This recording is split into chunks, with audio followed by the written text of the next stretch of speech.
In this video, I'm going to demonstrate sets in Python. Sets are collections of items.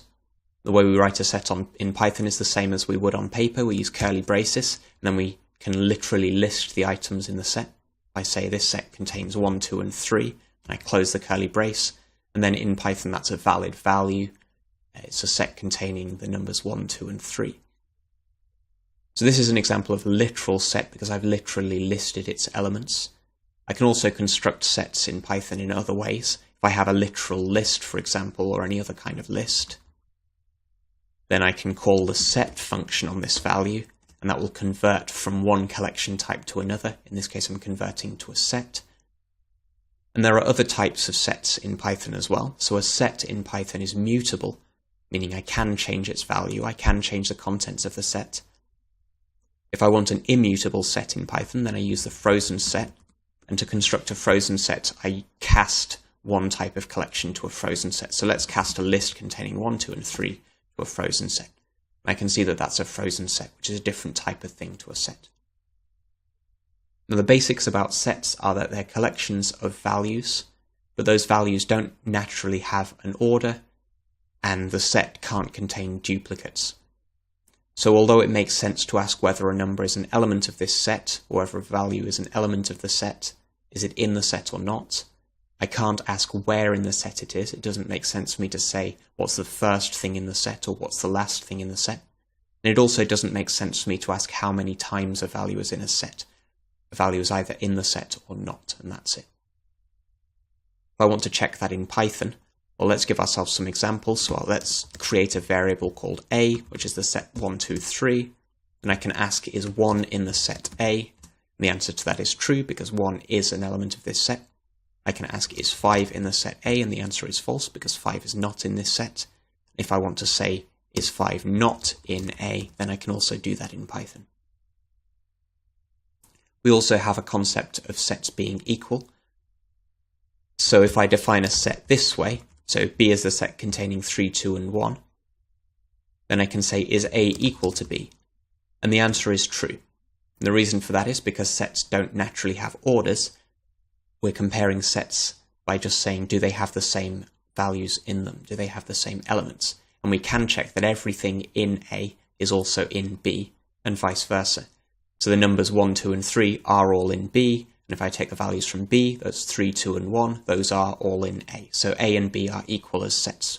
I could also define a set this way. If I have the number 1 in it many times, and then put 2 and 3, then A is equal to the set C because they have the same values. And if I literally wanted to check everything from C, then I would just check 1, that's in A, 1, that's in A, 1, that's in A, and so on. And because those will all be true, then they are equal as sets. We can also compare whether one set is a subset of another or not. So rather than just comparing whether two sets are the same, there's a notion mathematically of one set being a subset of another, which is a bit like saying one is less than or equal to another. In Python, it's the less than or equal to symbol that compares subsets. So let's create a set called D, and let's say D has the numbers 1, 2, 3, 4, and 5. Now A is a subset of the set D, so this evaluates as true. And the way I can check that is just by checking every element from A, 1, 2, and 3. All of those are in the set D, so therefore A is a subset of D. If I create another set, let's say E is the set 1, 3, and 5, then A is not a subset of E, because I can find something in A, the number 2, for example, that is not in the set E. So A is not a subset of E. But I can also check that E is not a subset of A. For example, I can find the number 5 in the set E, and 5 is not in A. So this is a bit unlike numbers. With two numbers, I can always say that one is less or greater or they're equal. That's not the case with sets. Here A is not less than or equal to E, and E is not less than or equal to A. And of course A and E are not equal as well. Now to actually do computation with sets, it might be useful for us to be able to change the contents of sets. So if I want to use a set to keep track of things that I've seen so far, for example, then I would want to change the contents of a set each time I see a new thing.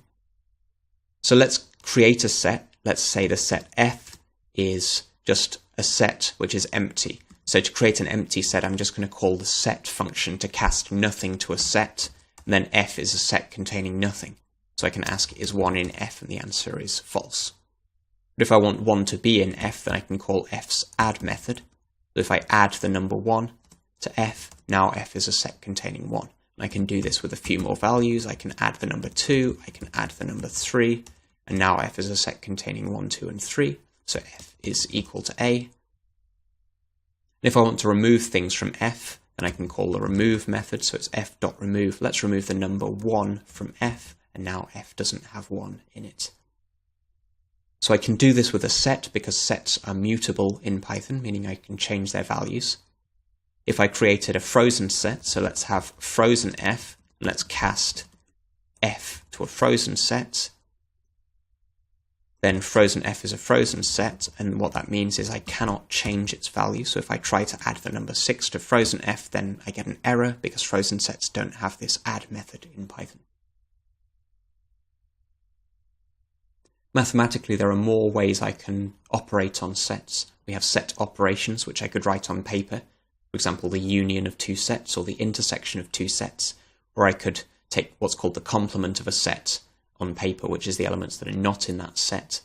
Now, I can't naturally do that in Python, but I can take what's called the difference of two sets.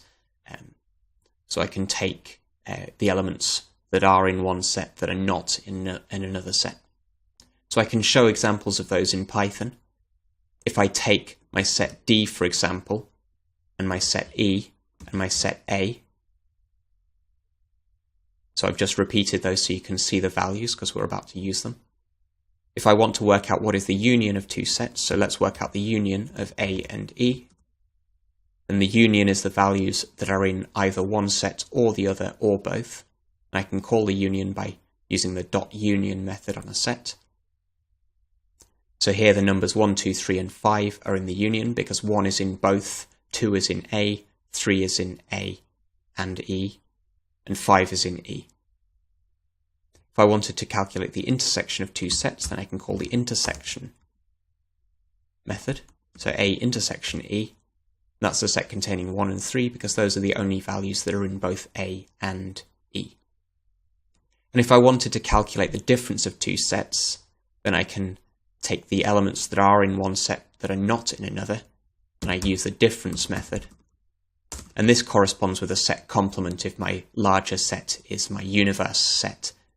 But I can do this more generally just to take the elements from any set that are not in any other set. So if I take the difference between D and A, then this is the elements of D, 4 and 5, that are not in A. All of the elements that were in A have been removed from D. If I don't want to write this out in full each time, so this is a bit verbose, having to write out the full union or intersection or difference, then I can use the operations in Python for those. Now I can't type the mathematical symbol for an intersection or a union, but Python gives me operators for those. So if I say what is the union of A and E, then it's this pipe symbol, and that's the same as the union. If I wanted the intersection, then it's the ampersand. And if I want the difference, then it's a subtraction. So I can write those in a shorthand way. Now in the second half of this video, I'm going to demonstrate constructing a data structure for a set myself. So rather than using the built-in data structures in Python, I'll build my own set, and I'll use a list as the back end of this data structure. So I'll store the elements of my set in a list, but otherwise my objects are going to behave as if they are sets. So let's call this data structure a list set. So I'll create a class called a list set. And then what is a list set? So when I create a list set, I'll create my constructor method here, and I'll take some values that go into this. Now I want to be able to create this with no values, so I'll give a default to this of none, and I'll say if values is none, then let's give ourselves an element list. I'll call it elements. And we'll just default this to an empty list. When we create a set for the first time, then it contains no elements unless I give it some values to go in. So else, we'll give a value to self.elements. We'll take values and we'll convert it to a list. So this list function is like converting it to a list, the same way as the set function converts a collection to a set. So that allows me to represent the actual data, but a data structure should also give me access to operations on that data structure, operations on that value. So I need to be able to do things with sets. So the natural things I want to be able to do with sets are check, does a set contain an element? So if I want to use the in operator in Python, then I have a magic method name, contains. And that allows me to use the in operation, like to say 1 is in A. So to check if an element is in the set, so let's check if X is in the set self. Well, lists have the in operation in Python already, so I can just use that. I can just say return whether or not X is in self.elements. I also want to check if two sets are equal. So I can say def equals self other, and this is my magic method for checking if two sets are equal. Now I want to take all of the elements in one set and check that they are in the other, and vice versa. So I can say for X in self.elements, and if I find an element that's not in the other set of elements, so if X is not in other.elements, then I know that these sets are not equal. Otherwise, if I get to the end of this loop, then everything in self is in other. I also need to check the other way, so I can say for X in other.elements, and if I find something that is not in self, so if X is not in self.elements, then I know that these sets are not equal. And if I get to the end of these two loops and haven't returned false, then I know that these two sets are equal, so let's return true. We want to be able to add things to sets. So let's define an add method. Let's define a method that adds X to this current set self. Now, because sets don't contain duplicates, I need to check whether X is already in my set or not. So my list backing this, I could theoretically have X as a duplicate in that list, but because this list is meant to represent a set, I don't want to add X if it's already in this list. So I'll say if X is not in self.elements, then we can take self.elements and append, that's the function to put a value at the end of a list, and we'll append X to it. I also want to be able to remove X from the set, so let's define a remove method. And here I don't need to check whether X is in the set or not. Lists in Python give me a remove method, so I'll just say self.elements.remove X. We also want to be able to do unions and intersections, so I'll define the union, intersection, and also define the difference method. So let's say the union of two sets, self and other. Now, because the union, intersection, and difference methods construct a new set, as you saw on the left-hand side when I calculated the union of A and E, that didn't change what A was, so I'll construct a new set here. So let's say result is a new list set. I'll create a new list set object this way. And then for each X that's in self.elements, we're going to add that to the results. That's one part of the union. I also need to take the elements that are in the other set. So let's say for X in other.elements, results.add X. So I've added all of the elements from self.elements, and I've added all of the elements from other.elements. Now any that were in both will only be added once, because this add method will check that we're not adding a duplicate, so I don't need to worry about that. So let's just return the result at the end of this. I want an intersection, so let's define the intersection method. So again, we'll construct a new set for our result. We'll take the X that are in self.elements, but now we only want to add them if they are in the other set. Now I have a method up here, contains, which tells me whether it's in the set. So I can use that. I can say if X is in other, and this in operator calls the contains method up here. So if it is in the other set as well, then we can add it to our result. So we'll call the add method. And then once we reach the end of this loop, we've included everything that is in both sets, so I can just return the result. One more, we'll define the difference of two sets. And this will look very similar. So I'll copy and paste this code across, but now rather than checking if X is in the other, I want to check if X is not in the other. So I'm going to say if X is not in the other, then we want to keep it, but if it is in the other one, then we want to remove it. So that's what the difference of two sets is meant to do. Now over here, I can actually check that this code does what it's meant to do. So I've called this file listset.py. So let's say from listset import star. And I can create a list set by calling this method, constructor method, and that gives me a list set object. If I say, let's say Z is a new list set, let's create that. If I add something to Z,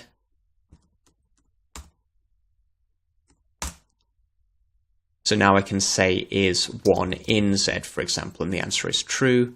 Is 5 not in Z, and the answer is true.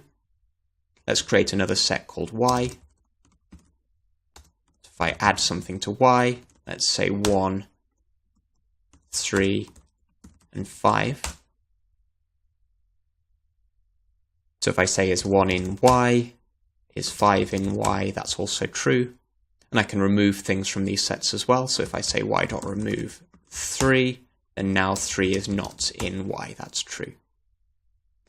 And of course, we want to be able to calculate the union, intersection, and difference of two sets. So I can check what is the intersection of Z and Y. I'll call the intersection method that I defined. And that gives me a list set object. Now, because I haven't defined how this will show up in the Python command line, it's not saying what's in there. But if I say result equals Z.intersection Y, I can say what's in the intersection. Let's think what should be in this intersection before we test it. Z contains 1, 2, and 3. Y contains 1 and 5, but not 3 because we removed it. So the intersection should contain the elements that are in both sets, and that's just the number 1. 2 is not in Y, and we removed 3 from Y, so that's also not in Y. So if I say is 1 in my results, the answer is true. Is 2 in the result? The answer is false. Is 3 in the result? The answer is false. Now if I work out the union, that's another list set object. So if I want to see what's in here, I'll assign this to my variable called result. Now what should be in this union? It should contain 1, 2, and 3 because those are in Z. And then the other things from Y, well, I don't have this 3 but in Y, but I did have it in Z, so 3 should still be in my union. And then this number 5 is also in Y. So I want 1 to be in Z, I want 2 to be in Z, I want 3 to be in Z, and I want 5 to be in Z. Not in Z, I want them to be in my result, don't I? So I want 1 to be in the result, 2 is in the result, 3 is in the result, and 5 is in the result. And those are all true. So this does do what it's meant to do. And let's finally check the difference. What is the difference between Z and Y? Again, that's a list set object, so let's assign it to my variable called results. Let's think what should be in here. Z had the elements 1, 2, and 3. Y had the elements 1, 3, and 5, but we removed 3, so Y has 1 and 5. So the things that are in Z, but not in Y, are the numbers 2 and 3. So 1 should not be in my results, 2 should be in my results, and 3 should be in my results. 5 should not be in the results. So all of those are true, and we can check that this code really does do what it's meant to do. If you want to play around with this example here, I've got my listset.py file. You'll find that at the Git repository. There's a link at the bottom of this video. That's a public Git repository with several examples, including the one that I've shown in this video.